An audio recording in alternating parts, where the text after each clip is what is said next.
What if a single island nation could stop the world's largest navy with a weapon that costs less than a fighter jet? Japan just unveiled a defense system so radical, China's calling it a space-based Pearl Harbor in reverse. And they're absolutely terrified. December 26th, 2024. While the world celebrated the holidays, Japan's cabinet approved something that sent shockwaves through Beijing, a record-breaking $58 billion defense budget. Just weeks earlier, Chinese fighter jets had locked their weapons radar onto Japanese aircraft near Okinawa. A single miscalculation and we'd be talking about World War III. But Japan wasn't backing down. Prime Minister Takaichi stood before Parliament and said the quiet part out loud. A Chinese attack on Taiwan could justify deploying our self-defense forces. China's response? Fury, threats, and accusations that Japan was remilitarizing. But here's what Beijing is really afraid of. A weapon system called SHIELD, and it's about to change naval warfare forever. To understand why Japan built SHIELD, you need to see what they're facing. Over the past decade, China hasn't just expanded its navy, it's built an entirely new world order in the Pacific. The People's Liberation Army Navy now operates over 370 ships. That's more than the United States Navy. More than Japan could ever hope to match ship for ship. Japan sits on what military strategists call the first island chain, a geographic choke point that could contain Chinese naval power. But here's the problem. If China decided to take Taiwan by force, Japan's southwestern islands would become the front line. The Senkaku Islands, Miyako Strait, Okinawa, these aren't just names on a map. They're potential battlefields. And China's building carriers, amphibious assault ships, and landing craft specifically designed for one thing: projecting power across contested waters. Japan has advanced fighters, sophisticated destroyers. But every F-35 costs $80 million. Every Aegis destroyer, $1.5 billion. You can't defend hundreds of islands with billion-dollar platforms. So Japan asked a revolutionary question. What if we don't need to? Enter SHIELD. Synchronized, hybrid, integrated, enhanced, layered defense. And yes, they really made the acronym work, but forget the name. Here's what it actually does. Imagine a wall of thousands of drones, above the water, on the surface, underneath, all controlled by artificial intelligence, all coordinating in real time. A single Chinese destroyer costs $900 million. A Japanese maritime drone? About $50,000. You do the math. For the price of one destroyer, Japan could deploy 18,000 drones. But here's where it gets fascinating. These aren't just flying cameras. SHIELD integrates 3 types of unmanned vehicles working in perfect synchronization. First, the eyes in the sky. Long-endurance UAVs like the VBAT. Vertical takeoff drones that can patrol for 10+ hours, spotting enemy ships from 100 kilometers away. Second, unmanned surface vehicles. These sea-skimming robots carry sensors, electronic warfare equipment, and in some cases, anti-ship missiles. They're essentially remote-controlled torpedo boats. Third, and most terrifying for any navy, unmanned underwater vehicles, submarines without the submarine price tag. They can mine harbors, track enemy subs, or simply sit on the ocean floor waiting. But the real magic? The AI integration. SHIELD uses a modular, open architecture, meaning it can connect Japanese drones, American drones, Israeli drones, Turkish drones, all into one massive swarm intelligence. Watch what happens when you give thousands of drones a single mission. They don't just attack, they coordinate, they adapt, they learn. Scientists couldn't believe what they saw during early tests. Here's the scenario that keeps Chinese admirals awake at night. It's 2028. The SHIELD system is fully operational. A Chinese amphibious assault group, let's say 50 ships carrying 40,000 troops, approaches the Miyako Strait, heading toward Taiwan. In traditional warfare, Japan would scramble fighters, position destroyers, pray their Patriot batteries hold. But with SHIELD, the moment those ships enter the East China Sea, here's what happens. Phase 1. Detection. Long-range surveillance drones launch from the new Sakura-class patrol vessels, small, cheap ships designed specifically to carry dozens of drones. Within minutes, every Chinese ship is tracked, identified, and targeted. The drones aren't just sending video, they're feeding real-time data into Japan's integrated defense network. Ship positions, speed, headings, even electromagnetic signatures that identify specific vessel types. Phase 2. Disruption. Electronic warfare drones move in. They jam Chinese naval radars. They spoof GPS signals. They create phantom contacts that make the Chinese fleet think they're surrounded. Phase 3. Saturation. This is where it gets medieval. Strike drones, essentially smart kamikaze robots, launch in waves of hundreds, not toward the big warships. That's not the strategy. They target the amphibious landing craft, the logistics ships, the fuel tankers, the vessels you absolutely need for an invasion, but can't adequately defend. A Chinese destroyer can shoot down 10, maybe 20 drones, but 200? 500? The math doesn't work. You run out of missiles long before the swarm runs out of drones. Meanwhile, underwater drones are releasing autonomous mines in likely transit routes. Surface drones with anti-ship missiles are positioning for follow-up strikes. The result? An invasion force that's blind, disoriented, and bleeding logistics ships can't complete its mission. And Japan hasn't lost a single pilot. Then they discovered something shocking about the cost analysis. Japan's allocating $640 million for SHIELD in the 2025 budget. Let me put that in perspective. China's newest carrier, the Fujian, cost $6 billion to build. Just one ship. That's nearly 10 years of SHIELD funding. But here's the asymmetry that's revolutionizing defense strategy. If a Chinese ship launches a $2 million missile to shoot down a $50,000 drone, who wins that exchange? You can manufacture 40 drones for every one of their missiles. And drones don't need 10 years of training, don't need healthcare, don't write letters home.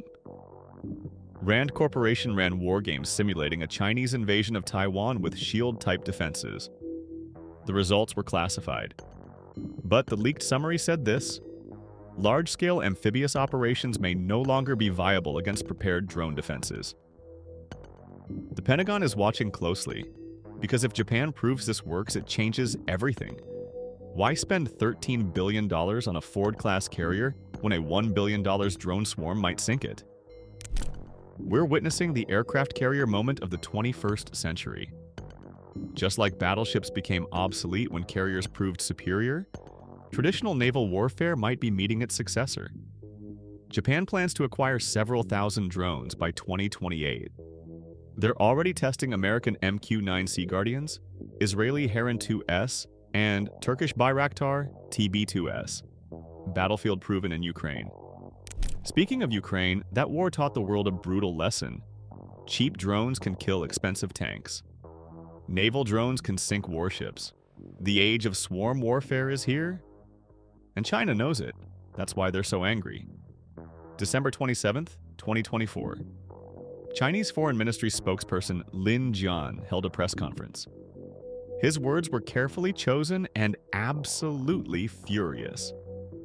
Japan's new defense budget reveals the sinister intentions of right-wing forces to resurrect militarism. Chinese state media went further. They warned of a space-based Pearl Harbor. They accused Japan of weaponizing space and accelerating an arms race. Here's what that rhetoric really means: panic. China's entire naval strategy depends on projecting power beyond the first island chain. If Japan can effectively blockade the Miyako Strait and surrounding waters with drones, China's fleet becomes trapped in its own territorial waters. A Taiwan invasion?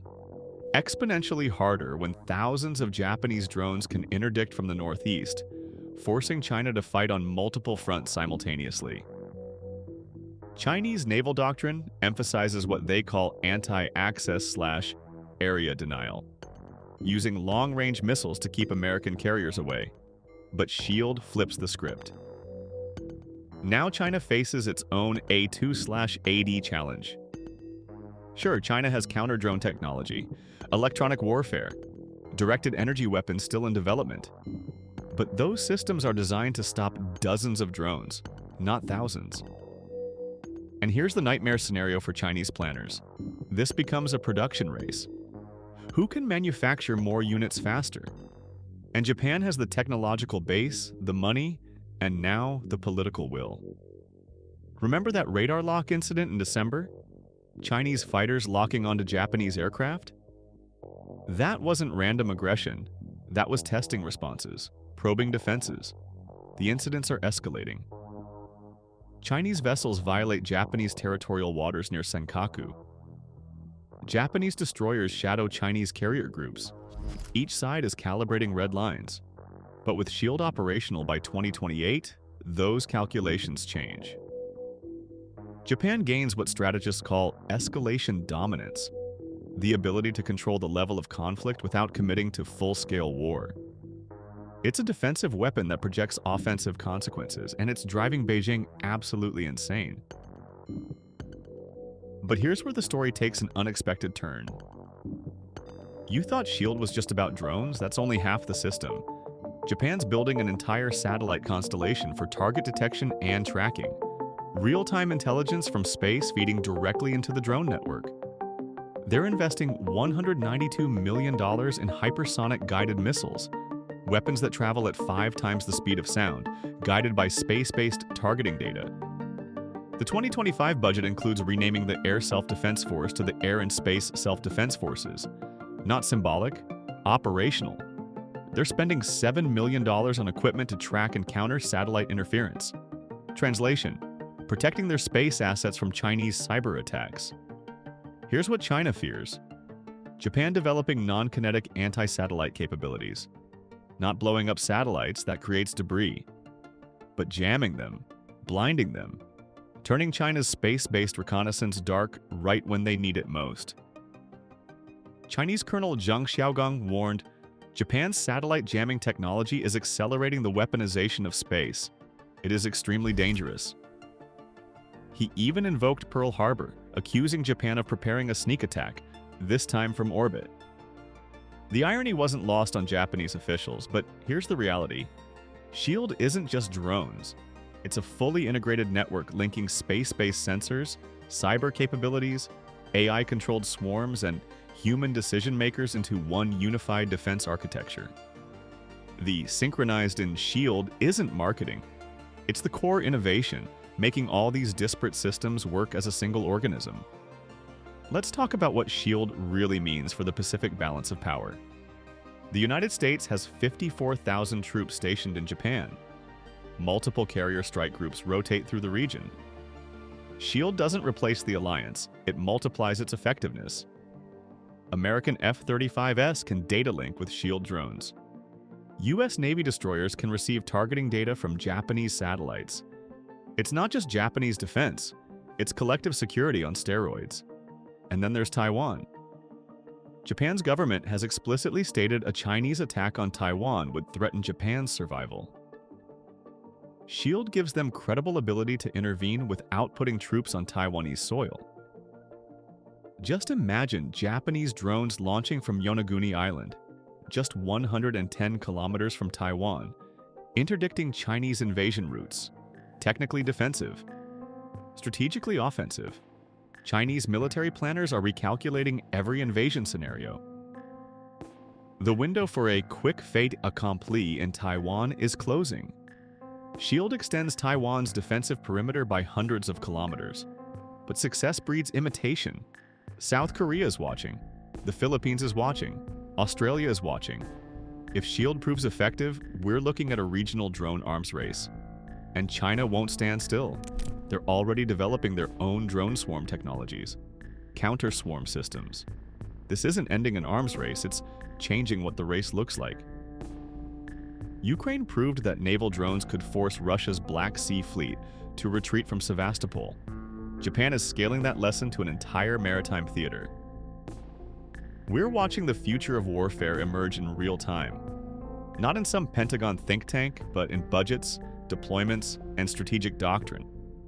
By 2028, just 4 years away, the first fully operational SHIELD units will be patrolling Japan's southwestern approaches. The invisible wall will become real. So can a swarm of drones actually stop the world's largest navy? The war games say yes.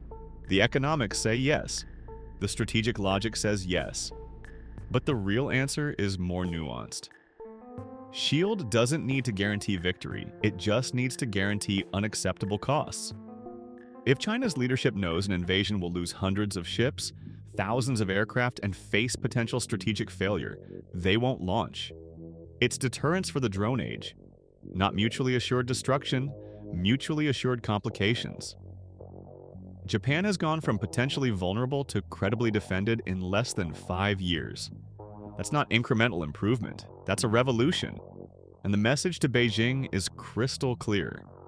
The era of easy intimidation is over.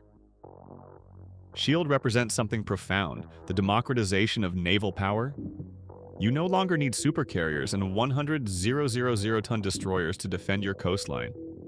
You need innovation, production capacity, and the willingness to embrace asymmetric warfare. Japan has all three. 4 years from now, we'll know if this works, if the drone wall holds, if the invisible shield becomes impenetrable reality. But the real question isn't whether Japan can build SHIELD. It's whether the rest of the world can afford not to. What do you think? Is drone swarm defense the future of warfare or just an expensive experiment? Drop your analysis in the comments. And if you want more deep dives into the technologies reshaping global power, subscribe. We're just getting started.